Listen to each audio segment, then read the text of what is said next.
충격 실화. 대한민국 살인 사건 파일. 김대두 연쇄 살인 사건. 인트로.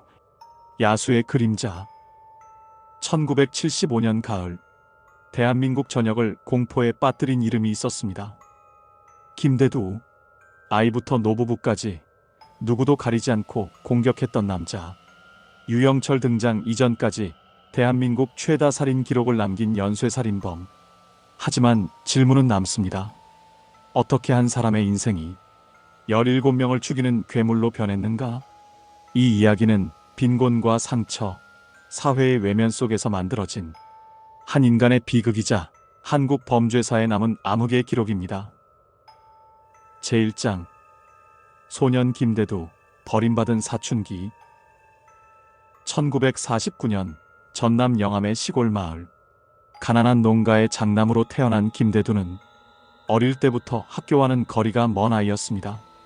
아버지는 명문 중학교를 바라며 광주로 보내 공부시키려 했지만 김대두는 배움보다 방황을 택했습니다. 17살이 되면서 공부를 포기한 그는 농사일을 돕다가 큰 돈을 벌겠다며 목포로 떠났습니다. 가구점 직원, 머슴, 양복점 점원, 수많은 일을 전전했지만 어디에도 오래 있지 못했습니다. 그리고 서울로 올라온 뒤 미등록 인력시장과 뒷골목을 떠돌다가 사소한 폭력 사건에 엮여 전과자가 되었습니다. 그때부터였습니다. 세상은 나를 버렸고 나는 세상에 원한을 품기 시작했다. 김대두의 마음속에 조용히 그러나 깊게 어둠이 쌓이기 시작했습니다. 제2장. 첫살인 야수가 깨어나다. 1975년 8월 12일 막 출소한 김대두는 돈도 일도 가족도 없이 전남 지역을 떠돌았습니다. 그리고 그날 밤 강도 목적으로 첫살인을 저질렀습니다. 그 후 55일 동안 김대두는 광주, 무안, 평택, 수원, 서울을 오가며 총 17명을 살해했습니다. 특징은 단 하나. 그는 외딴 집, 노령자, 어린아이를 노렸습니다. 1975년 9월 25일부터 10월 2일까지 단 일주일 만에 11명이 희생되었습니다. 제3장. 연쇄살인, 일주일의 지옥. 1975년 9월 25일 경기도 평택시의 한 외딴 집, 노모와 딸 그리고 어린 손주들이 있던 집에 김대두가 침입했습니다. 그날 밤 5명의 가족은 모두 숨졌습니다. 가장 어린 아이는 5살이었습니다. 집안에 남은 흔적은 폭력이 얼마나 무차별적이었는지를 말해주고 있었습니다. 이틀 뒤 경기도 구리시 젊은 부부와 3살 아이가 목숨을 잃었고 함께 살던 노모 2명은 중상을 입었습니다. 한 가정이 하루아침에 무너졌습니다. 9월 30일에는 생후 3달 된 아이와 어머니가 희생됐습니다. 10월 2일 수원 우만동 30대 부부가 살던 집에서도 또다시 비극이 반복됐습니다. 폭력은 집안을 넘어 야산까지 이어졌습니다. 그는 이미 멈출 수 없는 상태였습니다. 다음 날 10월 3일 21살 여성. 이번엔 지나가던 차량 덕분에 더 큰 비극은 막을 수 있었습니다. 그러나 공포는 이미 도시 전체로 퍼져 있었습니다. 사람들은 말했습니다. 이건 사람이 할 수 있는 일이 아니다. 그러나 이 모든 공포의 중심에는 한 명의 인간이 있었습니다. 제4장. 공범 그리고 조직되지 않은 악. 첫 범행 후 기차에서 우연히 교도소 동기 김혜훈을 만난 김대두는 그와 함께 이동하며 또다시 살인을 저질렀습니다. 하지만 곧 헤어지고 김대두는 혼자 새로운 살인의 여정을 시작했습니다. 삶의 목표도 계획도 없었습니다. 그저 충동, 분노, 배고픔에 따라 움직였습니다. 어떤 집에서는 사람을 죽인 뒤 과자와 빵을 먹고 250원을 훔쳐 달아났습니다.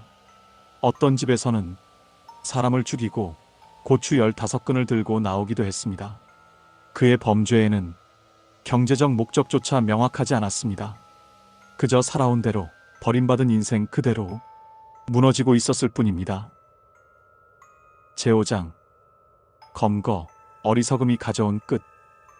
10월 8일 마지막 살인 다음 날, 김대두는 자신이 벗겨온 피해자의 피 묻은 청바지를 세탁소에 맡겼습니다.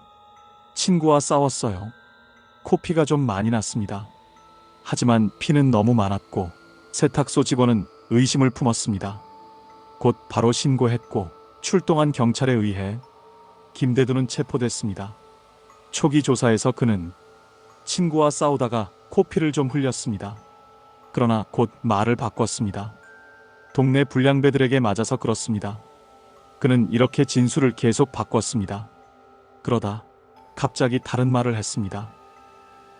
어제부터 새끼를 굶었습니다. 담당 형사 홍세호와 김대두는 근처 중국집에 들러 탕수육과 고량주를 시켰습니다. 그리고 술과 식사를 하던 중 그는 체념한 듯 한마디를 했습니다. 형사님, 사실 제가 한 놈을 깠습니다. 그 순간 한국 연쇄살인사 최악의 진범이 마침내 입을 열기 시작했습니다. 6장 현장 검증. 희죽 웃던 남자. 현장 검증 날, 김대두는 껌을 씹으며 희죽거리며 재연을 했습니다. 범행 장소마다 정확하게 걸어 들어갔고 도구를 집어드는 위치, 피해자의 동선까지 모두 기억하고 있었습니다. 전 국민은 충격에 빠졌습니다. 그의 태도에서 반성은 찾아볼 수 없었습니다. 언론과 경찰은 그를 한국 최악의 연쇄살인범이라 불렀습니다. 제6장 판결 그리고 마지막 유언. 1심과 2심 모두 김대두에게 사형을 선고했습니다. 1976년 12월 28일 그는 사형대에서 마지막 말을 남겼습니다. 전과자를 냉대하지 마십시오. 초범과 재범을 함께 수감하지 마십시오. 그게 또 다른 죄를 낳습니다. 비극적이게도 그의 말은 그 자신이 경험한 현실이기도 했습니다. 그는 버림받았고 교도소에서 악인을 만났고 다시 사회에서 배척당했습니다. 범죄학에서는 이를 낙인 이론이라 부릅니다. 그리고 김대두는 그 낙인이 만들어낸 가장 잔혹한 결과물이었습니다. 엔딩. 괴물은 태어나지 않는다. 김대두는 태어날 때부터 괴물이 아니었습니다. 가난, 방황, 사회적 단절, 전과자 낙인, 모든 것이 한 인간을 비극으로 몰아간 끝에 그는 대한민국 최악의 연쇄살인범이 되었고 17명의 무고한 생명이 쓰러져 갔습니다. 우리는 이 사건을 통해 질문합니다. 악은 어디서 시작되는가? 사회는 어디에서 그를 놓쳤는가? 그리고 다음 비극은 어떻게 막을 수 있는가? 이것이 대한민국이 풀어야 할 숙제입니다. 구독과 좋아요는 제작에 큰 힘이 됩니다.